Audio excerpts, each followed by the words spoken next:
अगर प्रजा की बात नहीं सुनेगा तो राजा कहाँ से आएगा? और राजा को बनाने वाला कौन है? हम ही हैं। अगर हम चढ़ा सकते हैं तो उतार भी सकते हैं उसको।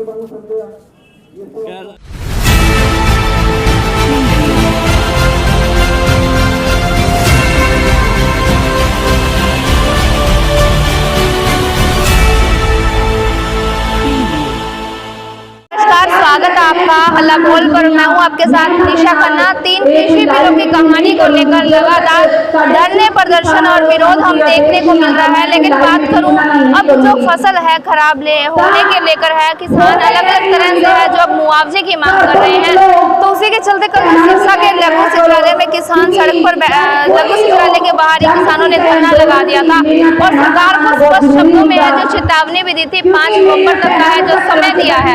लेकिन आज की बात करूं, आज जो है इस वक्त मैं मौजूद हूं अनाज मंडी कालावाली में और यहां पर आज किसान हैं जो भारी संख्या में एकत्रित हुए हैं। किसान अपने जो खराब फसल है वो लेकर पहुंचे हैं। स्क्रीन पे तस्वीरों के माध्यम से आपको दिखाने की कोशिश कर रहे हैं कि किस तरह से जो किसानों की फसल खराब हुई है उसको लेकर किसान यहाँ भारी संख्या में पहुंचे हुए हैं। बाकायदा किसानों की जो फसल है पूर्ण रूप से तस नस हो चुकी है। अब इसका जो मुआवजा है, मुआवजे की मांग को लेकर किसान यहाँ पहुंचे हैं। तस्वीरों के माध्यम से आपको दिखा रहे हैं कि कालावाली अनाज मंडी में किसान कितनी संख्या में यहाँ पर देखने को मिल रहे हैं। लगने वाला गांव है, वहाँ की सरपंच भी यहाँ पहुंची हुई है और जो किसानों के लीडर है, किसानों के जो नेता है वो भी यहाँ पहुंचे हैं। अगर मैं बात करूँ तो किसानों के जो हाथों में है किसान एकता जिंदाबाद या हरियाणा किसान मंच के इनके बैन जो झंडे हैं वो इनके हाथों में देखने को मिल रहा है। और यहाँ के जो SDM है उनको है एक ज्ञापन देने का कार्य इनकी तरफ से रहेगा। तो आपको तस्वीरें दिखा रहे हैं कालावाली मंडी में कि किस तरह से आज जो है फसल के जो मुआवजा है उसको लेकर है आज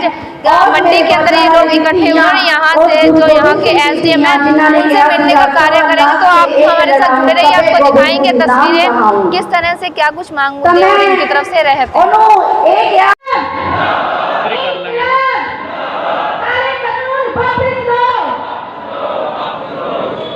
वाहिगुरू जी का खालसा, श्री वाहिगुरू जी की फतेह। जे कोई भुल हुई हो आपकी बच्ची समझ के माफ कर देना, अपनी भैन समझ के माफ कर देना। धन्यवाद जी। देखो जी, आवाज़ तो सुननी पड़ेगी। किसान तो पहले ही 10 महीनों से सड़कों पर बैठे हैं और ऊपर से उनकी फसल खराब हो गई। और कहाँ से वो बच्चों को खिलाएगा और क्या खाएगा और क्या हमें खिलाएगा? और हमारी ज़िंदगी भी किसानों के ऊपर डिपेंड करती है। जो आज उनकी फसलें बर्बाद हुई हैं और कोई भी ऐसा किसान नहीं जो सुखी हो। एक लेबर जो मजदूर भी आज दुखी हो रहा है। एक वो चाहते हैं कि हमारे हर किले पे 50,000 मुआवजा मिले और हर मजदूर को 10,000 रुपये पर हेड मिले, क्योंकि उनके बच्चे भी भूखे मर रहे हैं और किसान के बच्चे भी मर रहे हैं। तो आज किसान अपनी ज़मीन पर ही निर्भर है। आने वाली फसलों को बचाने के लिए, नस्लों को बचाने के लिए आज वो सड़कों पर बैठा है। तो आज हमारा बुरा हाल है तो हम क्या खाएंगे? क्या सरकार को ये पता नहीं है? गूंगी बहरी सरकार हो रही है। गूंगी बहरी सरकार को जगाना बहुत ज़रूरी हो चुका है। रो भी ना तो माँ भी बच्चे को दूध नहीं देती। इसलिए हमें लड़ना पड़ेगा, अड़ना पड़ेगा। बिल्कुल अड़ेंगे और लड़ेंगे। किसान ये इंसान नहीं है। किसान कोई पत्थर है? अगर मोदी को बनाने वाला कौन है? किसान ही बनाने वाला है, आम इंसान ने बनाया है। अगर वो आज इंसान को नहीं समझेगा, आने वाले दिनों में मोदी कहाँ जाएगा? कोई नहीं पूछेगा मोदी को। एक राजा का फर्ज क्या होता है कि अपनी प्रजा की बात सुने। अगर प्रजा की बात नहीं सुनेगा तो राजा कहाँ से आएगा? और राजा को बनाने वाला कौन है? हम ही हैं। अगर हम चढ़ा सकते हैं तो उतार भी सकते हैं उसको। इसके बारे में हमें कोई इंटरेस्टेड नहीं, इसके बारे में मत पूछो। हम चुनावों के बारे में कोई इंटरेस्टेड नहीं है। आज हम किसानों के लिए हैं और किसानों के लिए खड़े हैं और खड़े रहेंगे। बिल्कुल विरोध होएगा, घर से नहीं निकलने देंगे, बिल्कुल ही निकलने देंगे, चाहे कुछ भी हो जाए। ये घरों से निकलने के लिए तो ये चुनाव नहीं करा रहे हैं सरपंची के, पंची के। इसी बात के ऊपर ये डिले कर रहे हैं बार बार भी। ये हमें तो आने नहीं देंगे, आप आ जाएंगे तो क्या जेजेपी पार्टियां आएंगी, सबका विरोध होगा। सबका विरोध बिल्कुल। मैं हरियाणा किसान मंच बड़ागड़ा ब्लाक ਦਾ ਪ੍ਰਧਾਨ ਸੁਖਦੀਪ ਸਿੰਘ ਲਹਿੰਗੇ ਵਾਲੇ ਤੋਂ ਅੱਜ ਜੋ ਕਿ ਫਸਲਾਂ ਖਰਾਬ ਹੋ ਗਈਆਂ ਨਰਮੇ ਦੀਆਂ, ਗਵਾਰ ਦੀਆਂ, ਮੂੰਗਫਲੀ ਦੀਆਂ, ਧਾਨ ਦੀਆਂ ਮੌਸਮ ਦੇ ਕਾਰਨ ਅਤੇ ਨਕਲੀ ਬੀਜਾਂ ਕਾਰਨ ਉਹ ਇੱਥੇ ਸਾਡੇ ਕਿਸਾਨ ਵੀਰ ਅੱਜ ਐਸਡੀਐਮ ਨੂੰ ਮਿਲਣ ਵਾਸਤੇ ਪਹੁੰਚੇ। ਐਸਡੀਐਮ ਹਜੇ ਤੱਕ ਕੋਈ ਆਏ ਨਹੀਂ ਮਿਲਣ, ਤੇ ਇਦੋਂ ਬਾਅਦ ਜੇ ਨਹੀਂ ਆਉਣਗੇ ਮਿਲਣ ਜਾਂ ਵਿਗਿਆਪਨ ਦੇ ਕੇ ਇਦੋਂ ਬਾਅਦ ਮੀਟਿੰਗ ਕਰਕੇ ਵੱਡਾ ਕੋਈ ਫੈਸਲਾ ਲਿਆ ਜਾਊਗਾ, ਵੱਡਾ ਇਕੱਠ ਕਰਿਆ ਜਾਊਗਾ। ਅਤੇ 6 ਤਰੀਕ ਨੂੰ ਜੋ ਮਹਾ ਪੰਚਾਇਤ ਹੋ ਰਹੀ ਆ ਕਾਲਾਂਵਾਲੀ ਅਨਾਜ ਮੰਡੀ ਦੇ ਵਿੱਚ, ਉਹਦੇ ਪੰਜਾਬ ਹਰਿਆਣੇ ਦਾ ਸੰਯੁਕਤ ਮੋਰਚੇ ਦੁਆਰਾ ਵੱਡਾ ਐਲਾਨ ਕੀਤਾ ਜਾਊਗਾ ਮੁਆਵਜ਼ੇ ਨੂੰ ਲੈ ਕੇ। ਸਾਨੂੰ ਮੰਗ ਆ ਵੀ 50,000 ਰੁਪਇਆ ਕਿਸਾਨ ਨੂੰ ਤੇ 20,000 ਰੁਪਇਆ ਮਜ਼ਦੂਰ ਨੂੰ ਮਿਲਣਾ ਚਾਹੀਦਾ, ਕਿਉਂਕਿ ਮਜ਼ਦੂਰਾਂ ਦਾ ਵੀ ਬਹੁਤ ਵੱਡਾ ਨੁਕਸਾਨ ਆ। ਜੇ ਫਸਲ ਹੋਊ ਤਾਂ ਚਗਾਈ ਕਰਨਗੇ ਤਾਂ ਮਜ਼ਦੂਰਾਂ ਨੂੰ 2 ਰੁਪਏ ਆਉਣਗੇ ਤਾਂ ਆਪਦਾ ਗੁਜ਼ਾਰਾ ਕਰਨਗੇ। ਹੁਣ ਉਹ ਵੀ ਵਿਚਾਰੇ ਘਰੇ ਬੈਠੇ ਆ ਤੇ ਉਹਨਾਂ ਵਾਸਤੇ ਵੀ ਅਸੀਂ ਮੰਗ ਕਰਾਂਗੇ। ਧੰਨਵਾਦ। यही कहना चाहूँगी कि सरकार जो अपनी जिद पेड़ी है, तो मैं सरकार को यही कहती हूँ कि वो अपनी जिद छोड़ दे और हमारे जो कानून हैं उन्हें वापस के, हमारी जो मांगे हैं उन्हें मान लिया जाए। और जैसे आज मुआवजे के लिए आए हुए हैं, तो सरकार को ये देखना चाहिए कि आज किसान कितना परेशान है।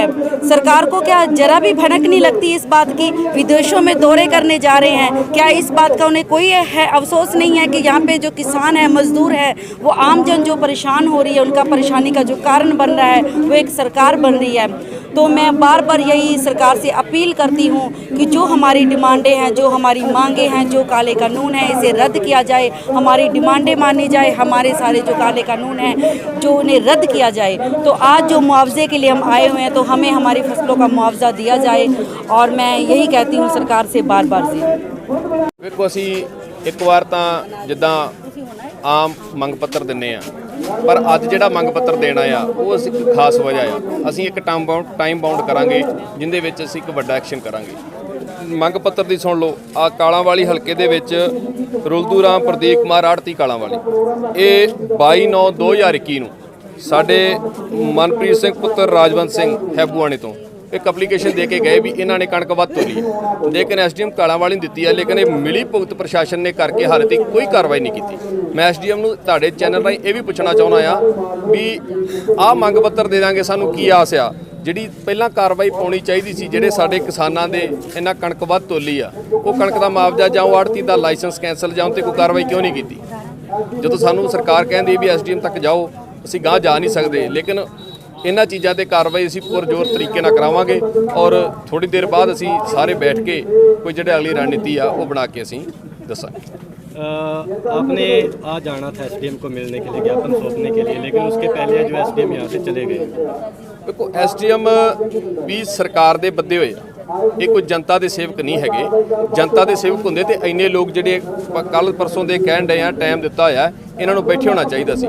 ਇਸ ਤਰ੍ਹਾਂ ਹੀ ਕੱਲ ਅਸੀਂ ਡੀਸੀ ਨੂੰ ਦਫ਼ਤਰ ਮਰੋੜੀ ਪਿੰਡ ਤੋਂ ਸਿਰਫ ਅਸੀਂ ਮੰਗ ਪੱਤਰ ਦੇਣ ਗਏ ਸਾਂ। ਜਾ ਕੇ ਡੀਸੀ ਸਾਹਿਬ ਕਹਿੰਦੇ ਵੀ ਮੀਟਿੰਗ ਚੱਲ ਰਹੀ ਹੈ। ਇਹ ਵੀ ਮੀਟਿੰਗ ਸੀ। ਹੁਣ ਵੀ ਅਸੀਂ ਟਾਈਮ ਬਾਉਂਡ ਕੀਤਾ ਇਹਨਾਂ ਨੂੰ ਵੀ ਜਾਂ ਤਾਂ ਸਾਨੂੰ ਅਸੀਂ ਮੰਗ ਪੱਤਰ ਦੇਣਾ ਆ, ਜਾਂ ਤਾਂ ਐਸਡੀਐਮ ਸਾਹਿਬ ਸਾਡੇ ਕੋਲ ਆਉਣਗੇ, ਜਾਂ ਅਸੀਂ ਐਸਡੀਐਮ ਸਾਹਿਬ ਕੋਲੇ ਜਾਵਾਂਗੇ। ਜਿੰਨਾ ਚਿਰ ਅਸੀਂ ਆਮਣੋ ਸਾਹਮਣੇ ਨਾ ਹੋਏ ਅਸੀਂ ਮੰਗ ਪੱਤਰ ਕਿੱਦਾਂ ਦੇਵਾਂਗੇ? ਸੋ ਇਹਨਾਂ ਨੂੰ ਇਹ ਸਰਕਾਰਾਂ ਦੀਆਂ ਮਿਲੀਆਂ ਭੁਗਤਾਂ ਨੇ।